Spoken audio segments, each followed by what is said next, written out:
GamePress has updated their Gym Defender tier list, or more accurately, they have made a new Defender tier list called the Specific Gym Defender tier list. Some say I'm the mastermind behind it. Well, that's because I am. And having promoted the new Defender tier list, I've noticed that some people have some questions about it and some hang-ups, so I decided to make a video to help learn you guys up on what's going on with the Specific Defender tier list. If you're wondering why we have two Defender tier lists now, or what makes this tier list different than the other one, well, the old Defender tier list, or the general Defender tier list, is just kind of like a general culmination of what's good as far as like a bulky defensive Pokemon goes. When it comes to the Specific Defender tier list, it breaks down 3 specific strategies and the optimal Pokemon to use for those 3 strategies, and it also talks about what their optimal CP ranges are. When it comes to the general or the old Defender tier list, those were covered or like referenced in the article supporting it, but when it was mapped out on the tier list, it really wasn't all that explicit, and it left a lot of people confused. The goal is that the Specific Defender tier list would answer specific questions people have, like what's the best pre-raid gym defense, or what's the best gym defender after 6+ hours, right? So we got the Specific Defender tier list to help you on that. And if you're curious, the picks for these tier lists aren't just Pokemon I felt were good. I used simulations from PokeBattler and Go Battle Sim to map out and determine what the best defenders were, and then I put on a layer of meta and anecdotal evidence to kind of reposition things a little bit better to best reflect what the meta is, what people are experiencing in the game. So real life, 2 different flavors of simulation, talking to gym gold master lords to make sure my opinions were good. So all of that on this list. Starting out at the top, we have the master tier.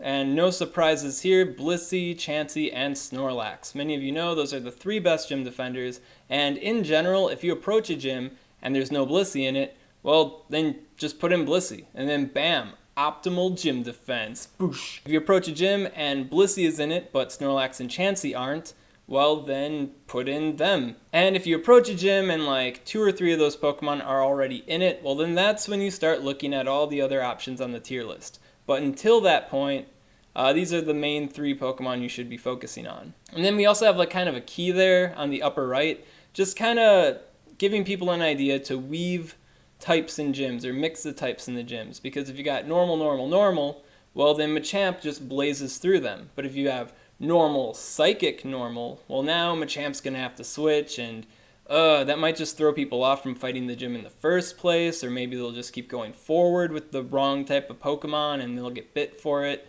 So for that reason, just not a lot of people are aware of this, but mixing the types, good idea. After that, all the way to the left, we have the first of our 3 Specific Defender tier lists, and this is the pre-raid Gym Defender tier list. Can also be thought of as the immediate Defender tier list, so a gym that gets attacked right away. When you look at the first tier on this, the first 3 Pokemon, Milotic, Gardevoir, and Dragonite, those 3 Pokemon are agreed upon by the GamePress team and myself and all the simulations that those are the 3 most optimal Pokemon to pair with the Master tier Pokemon to defend a gym in the short term or before a raid egg hatches. Now, of course, not everyone on the team fully agrees with each pick, and there are hang-ups with each member of these 3 picks. For example, Milotic, the Water-type Pokemon, doesn't resist fighting or Dragon-type attacks. While it is a very bulky Pokemon, because it doesn't have that counter-typing, it might not throw off attackers and they might just mindlessly plunge through it anyways, which may or may not be what you want to have happen. When you have Gardevoir, Gardevoir's got that fantastic, and Gardevoir has fantastic defensive typing, a double resistance to Dragon, double resistance to fighting type damage, and hits with that confusion. Very good Pokemon. However, if you're up against something that hits it for neutral damage, then it's basically like getting hit for super effective damage. It's a very frail Pokemon outside of those specific counter-typed matchups. Then you got Dragonite, and while Dragonite has a lot of pros going for it, a lot of resistances, huge damage, resists Machamp, can KO offending Rayquazas and Dragonites with its own Outrage when they're Outrage locked, so a lot of pros going for Dragonite. It is still weak to Dragon, so if your opponent baits the Outrage and then they can KO you and it doesn't matter. Or they could bring in an Ice-type Pokemon, Dragonite's double weak to ice, and then they could cut right through it. I feel the pros outweigh the cons. The majority of the GamePress team feels the pros outweigh the cons, but the cons do exist, and that might be enough to make you not want to use it. For that reason, the faults presented for each of those 3 Pokemon, there are 8 other Pokemon for you to choose from on the pre-raid immediate gym defense tier list. If you're curious about the bulky and counter-typing distinctions for the first 2 rows, that's just for the strategy that's being employed. If you want a bulky Pokemon but you don't have Milotic, then Vaporeon will answer that for you. If you want a good counter-type Pokemon but you don't have either Gardevoir or Dragonite, well, Gyarados and the slow dudes are also great for this. Just keep in mind that all these tier 2 Pokemon here are weak to electric, so you might be inviting a Raikou to come mess with you. When it comes to the 3rd tier of this part of the tier list, the Pokemon have counter-typing, but it's not as big as the counter-typing as the above ones that are for counter-typing, and they're also bulky, but they're not exactly as bulky as the bulky Pokemon. They're kind of like jacks of both trades, but master of neither. They're great gym defenders. You may want to use them for one reason or another, but they're tier 3 for a reason. One Pokemon that I feel could make like an honorary tier 3 here is Donphan.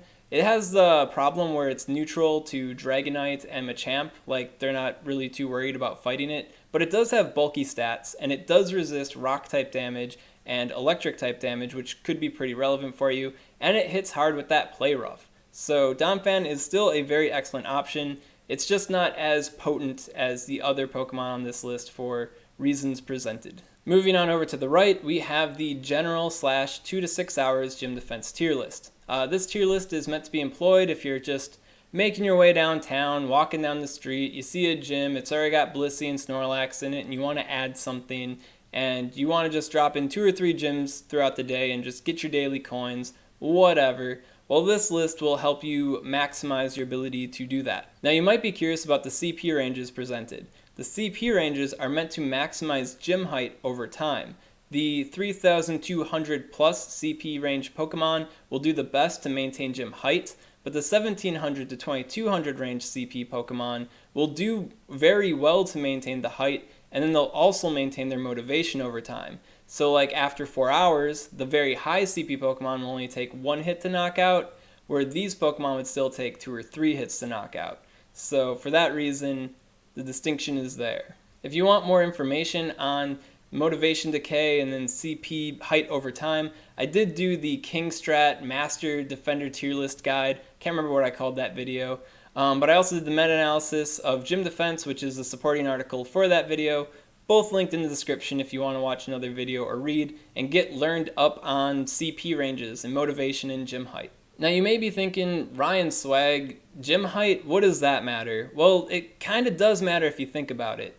Let's say you flip open your phone, you're making your way down the street, or maybe you're leaving work or something, and you flip open Pokemon Go, and you see all these gyms, and you're looking for 1 or 2 targets so you can get your coins for the day. And you see all these tall gyms, but, oh man, those 2 down the street, those are flat gyms, those are those small pancake boys, right? Which gym are you going to attack? You going for the tall, strong gym that likely has fully motivated Pokemon with high CP and it's going to take you a while, maybe the gyms are being actively monitored and buried or something like that? Or are you going to go for the small pancake wounded animal gym? Blood's in the water, sharks out, they're after the pancakes, they're hungry, they ain't got no syrup, they're eating those pancakes raw. When you really think about it, those are the gyms that are going to be attacked. Being tall isn't going to stop every single human person from attacking your gym, but it makes it less likely of a target, which will keep the gym lasting a bit longer. Now, if it doesn't matter what you put in the gym, gyms are going to be attacked in 2 hours anyway or something like that, well then bring your attention to the immediate gym defender tier list to the left. That might serve you a bit better for defending on the short term because the gyms are being attacked right away. Now, one aspect of this 2 to 6 hours gym defense that isn't covered by this tier list is burying. If your friends or other teammates pass on through and they bury the gyms, well then that resets their CP and their motivation, and it basically makes it like you just dropped in the gym as far as their performance goes. If you think that the foot traffic in the area and your teammates will cause the gyms to be buried, well then it may be a better idea to use the immediate Gym Defender tier list Pokemon instead. Fortunately, you really don't have to think further than Blissey or Snorlax when dropping into a gym, so these kind of, debates, what do I put in the gym, might not be a huge issue for you guys. But when you are faced with a gym that has a Blissey, a Snorlax, and a Chansey already in it, well, that's something to consider before dropping in. Now, before I stop talking about this aspect of the specific Defender tier list, I can already hear the complaints already. Slacking! I hate that guy, he's weak, he doesn't do anything, he just loafs around and gets beaten. I know, Slacking overall I feel is a very okay gym defender, it's not bad, but the main reason, the central reason why it's a first tier, 2 to 6 hours gym defender tier list type Pokemon is because it has that huge CP cap. It goes over 4,000. No other gym defense Pokemon does that. Only Slacking does. And because of that, it maximizes the gym height over time far better than anything else in the game. So for that reason, it is hashtag finger in the air, first of the line, tier defense type guy for this strategy. That's why. So if you don't agree with this, or you don't agree with him, well, you've got plenty of other Pokemon to choose for on this tier list. Another weird pick is Crobat, and Crobat kind of got added in at the end. If the goal is to throw off Machamp or make things annoying for full Machamp squads, well, Crobat technically does it better than basically everything else.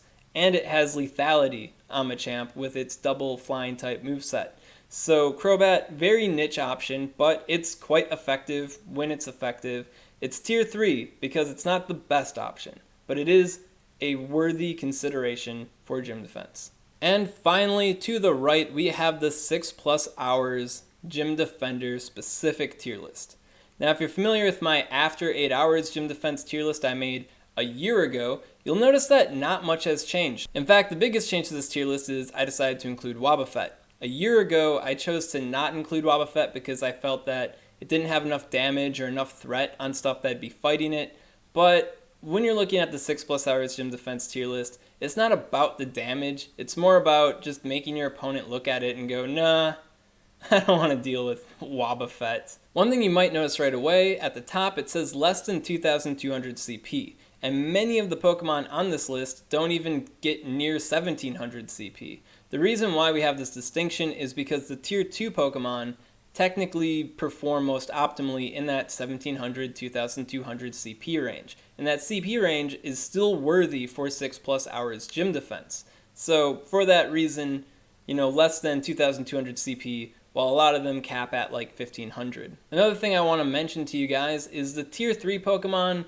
Don't take the tier 3 Pokemon too seriously. The reason why they were included is because the 1,500 CP range, which is arguably the optimal range for gym defense over a very long extended period of time, they perform better than the tier 2 Pokemon at that CP range, but to invest so heavily in these Pokemon specifically for this niche, especially when Snorlax, Blissey, Chansey, Azumarill, and Wobbuffet are going to come first, it's just novelty. I'm going to be honest with you guys, it's like novelty. It will be optimal, but how much that optimization matters, a little ridiculous. That said, if you've got that perfect shiny Togetic and you want to just show it off to the world and you want to be optimal about it, well, it's tier 3, man, and it is optimal at that 1,500 CP range. It's better than the tier 2 at that CP range, and after 8 hours or so, man, your opponents are going to hate you ever so slightly while they plow through the gym anyways. So,